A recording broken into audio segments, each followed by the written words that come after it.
अपनी Django advance web application development के सिलसिले को आगे लेके चलते हैं। और अभी हम जो है वो अपनी एप्लीकेशन में आते हैं। अपनी एप्लीकेशन में आके और ये हमारी तीन एप्लीकेशंस हमारे प्रोजेक्ट के अंदर हमने बना ली हैं। एक डेटाबेस फाइल और मैनेज डॉट पी वाई, ये फाइल्स यहाँ पे मौजूद हैं। अभी हम क्या करेंगे, अभी हम देखते हैं यहाँ पे कोर के अंदर जाते हैं। कोर के अंदर यूआरएल्स की एक फाइल है यूआरएल्स डॉट पी वाई, ये बहुत इंपॉर्टेंट है। ये यूआरएल पाथ्स जो हैं वो यहाँ पे हमने डिफाइन करने होते हैं इसके अंदर। यहाँ पे कुछ फाइलें मिसिंग है। अगर आप ये जो प्रोजेक्ट हमने बाद में क्रिएट किया इसके साथ इसको कंपेयर करें तो व्यूज डॉट पी वाई यहाँ पे एक फाइल है, और मॉडल्स डॉट पी वाई भी है वैसे, लेकिन यहाँ पे फिलहाल एक important file views dot P Y है।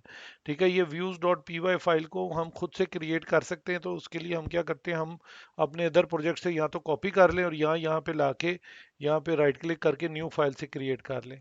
ठीक है, तो व्यूज डॉट पी वाई हमने वहाँ पे कॉपी कर ली और यहाँ पे लाके हमने इसको पेस्ट कर लिया।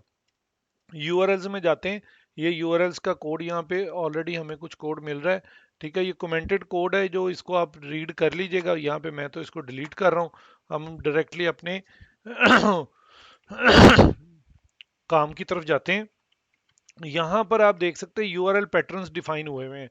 ठीक है, तो लॉजिकली आप समझें एक बात को कि जो भी क्लाइंट होता है, क्लाइंट मतलब जो भी एप्लीकेशन या ब्राउज़र है कंप्यूटर का, वो जब एक रिक्वेस्ट सेंड करता है सर्वर को, ठीक है, सर्वर को रिक्वेस्ट सेंड करता है तो वो रिक्वेस्ट सर्वर पे आके जेंगो के केस में यूआरएल पैटर्न्स के साथ मैच करती है।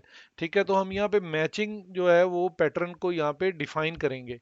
तो हम जो है मैचिंग पैटर्न को डिफाइन करने के लिए पाथ, इसी तरह जिस तरह ऊपर लिखा हुआ एग्जैक्ट चाहें तो इसको आप कॉपी कर लें, इसको हम एज इट इज दे देते हैं और यहाँ पे हम एक एम्प्टी पाथ देंगे।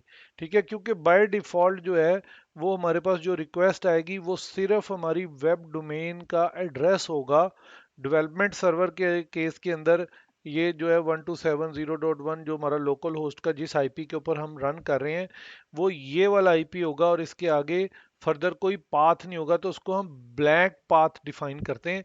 तो ब्लैक पाथ जब हम यहाँ पे डिफाइन कर देंगे, इसके बाद हमने अपने व्यूज का पाथ डिफाइन करना है कि जब वो यहाँ पर रिक्वेस्ट आए तो यहाँ पे वो कहाँ पे जाके इंटरटेन होगी, इसको कहाँ पे फॉरवर्ड करेगा। तो यहाँ पे व्यूज डॉट पी वाई की ये फाइल है, तो हम यहाँ पे व्यूज का कोड लिखेंगे। ठीक है, तो इस कोड के लिए हम पहले व्यू बना लेते हैं। व्यू बनाने के लिए हम एक कोड को कॉपी कर लेते हैं एक जगह से। ठीक है, यहाँ पे हम एक क्लास डिफाइन करते हैं, क्लास, और हमने उसका नाम कुछ भी रख सकते हैं। व्यू यहाँ पे रखा हुआ है, वैसे हम इसको कह सकते हैं गो टू। ठीक है जी, गो टू या मूव टू। ठीक है, गो यहाँ पे चले, हम इसका फिलहाल के लिए गो टू रख देते हैं आपको समझाने के लिए। ठीक है, और हम यहाँ पे एक होम पेज के नाम से डेफिनेशन बना देते हैं। जो जेंगो फंक्शंस होते हैं डीईएफ से उसको हम डिफाइन करते हैं। ठीक है, तो डेफिनेशन या डिफाइन फंक्शन और उसके बाद फंक्शन का नाम। ठीक है, और जो इसके पैरामीटर्स हैं उसके अंदर हमें एक रिक्वेस्ट को फॉरवर्ड करना है। तो ये हमारी यूआरएल से रिक्वेस्ट का ऑब्जेक्ट जो है उसको यहाँ पे ले लेगा। जब रिक्वेस्ट ऑब्जेक्ट को ले लेगा तो उसके बाद हमें रिटर्न करना है। तो रिटर्न रेंडर वो रिक्वेस्ट ऑब्जेक्ट। ठीक है, ये रेंडर करेगा। जब हम पेज भेजते हैं तो पेज रेंडर होता है वापस क्लाइंट को। जिस क्लाइंट से हमें रिक्वेस्ट आती है उसको हमने कोई ना कोई रिस्पॉन्स देना होता है। ठीक है, तो हम वैसे H T T P response से टेस्ट कर सकते हैं, लेकिन अभी यहाँ पे हम रेंडर करते हैं रिक्वेस्ट, और जो भी हमने टेम्पलेट वापस भेजना है उस टेम्पलेट का यहाँ पे पाथ होएगा। ठीक है, तो नॉर्मली जो है वो इंडेक्स पेज रिटर्न होता है। ठीक है, लेकिन यहाँ पे हमारे केस के अंदर वो इंडेक्स पेज जो है वो हम रिटर्न नहीं कर रहे, क्योंकि डायरेक्टली हम चाहते हैं कि यूज़र लॉगिन पेज पे चला जाए। अगर तो कोई आपके पास इंडेक्स पेज है तो वो आप यहाँ पे रिटर्न कर सकते हैं। उसके लिए यहाँ पे हमें क्या करना पड़ेगा, हमें इस एप्लीकेशन के अंदर जाके एक फोल्डर क्रिएट करना पड़ेगा टेम्पलेट्स के नाम से। और टेम्पलेट्स के नाम से फोल्डर क्रिएट करने के बाद इसके अंदर एप्लीकेशन नाम से एक फोल्डर क्रिएट करना है। तो हमारे पास यहाँ पे एप्लीकेशन का नाम कोर है, तो हमने कोर कर दिया और कोर के अंदर चले जाते हैं और यहाँ पे हम एक नई फाइल क्रिएट कर देते हैं। तो हम इंडेक्स रिटर्न कर रहे हैं, तो हम index dot H T M L, ठीक है, हमने एक यहाँ पे index dot H T M L के नाम से एक फोल्डर बना दिया। बॉयलर प्लेट हम डिफॉल्ट कोड जो है वो ले लेते हैं यहाँ पे, और हम लिख देते हैं यहाँ पे बॉडी के अंदर जाके H1 करते हैं,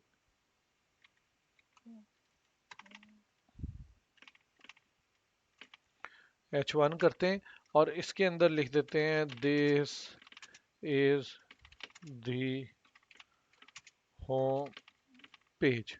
ठीक है जी, ये हमने एक इंडेक्स पेज बना दिया। ठीक है, व्यूज के अंदर जाते हैं, यहाँ पे आप इंडेक्स पेज भी कर सकते हैं और यहाँ पे आप डेफिनेशन का कुछ भी नाम रख सकते हैं। ठीक है, तो हम यहाँ पे इंडेक्स ही रख देते हैं। ठीक है, तो गो टू की हमने एक क्लास बना ली, क्योंकि हिरार्की बिल्ट होगी जब भी आप कोड लिखेंगे तो आपको समझ लग जाएगी। ठीक है, तो यहाँ पे क्योंकि हमारी जो है वो बेस नहीं है, अब कोर है। जो हमारा बेस एप्लीकेशन है उसका नाम हमने कोर रखा, कोर एप्लीकेशन है। तो उसके अंदर हम क्या कर रहे हैं, उसके अंदर हमें साइट को नहीं यहाँ पे डिफाइन करना, डायरेक्टली हम HTML पे चले जाएंगे। कोर, ये देख लीजिए कोर के अंदर index dot H T M L, तो कोर के अंदर index dot H T M L पे हमें ले जाओ। हमने अपने फंक्शन में डिफाइन किया कि जब भी आपके पास रिक्वेस्ट आए तो उस रिक्वेस्ट को यहाँ पे ले जाएं। ठीक है, अब ये वाला फंक्शन हम अपने यूआरएल्स के अंदर पास कर देंगे। उसको पास करने के लिए हमें क्या करना पड़ेगा, सबसे पहले हमें अपने यूआरएल पैटर्न्स के अंदर जो है वो व्यूज को इंपोर्ट करना पड़ेगा। तो फ्रॉम, ठीक है, डॉट डालने का मतलब है करंट एप्लीकेशन। ठीक है, तो व्यूज, तो करंट एप्लीकेशन डॉट डाला और ये वाले व्यूज जहां पे हमने ये कोड लिखा हुआ है, इस इन व्यूज को हम यहाँ पे यूआरएल्स में इंपोर्ट कर रहे हैं।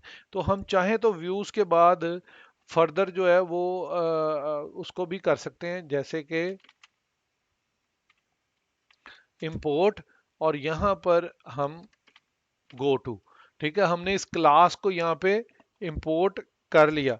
तो अब अगर हम क्लास को इंपोर्ट करेंगे तो हम सिर्फ व्यूज के अंदर सिर्फ क्लास को ही जो सा है वो यूज कर सकेंगे। लेकिन फिलहाल इस सिनेरियो के लिए हम ऐसे ही इसको लेके चलते हैं। तो हम यहाँ पे लिखेंगे गो टू और इंडेक्स पेज। ठीक है, अब हमने अपने पाथ को, अब आप हिरार्की का आप समझ रहे हैं कि हमने वहां पे गो टू की क्लास बनाई।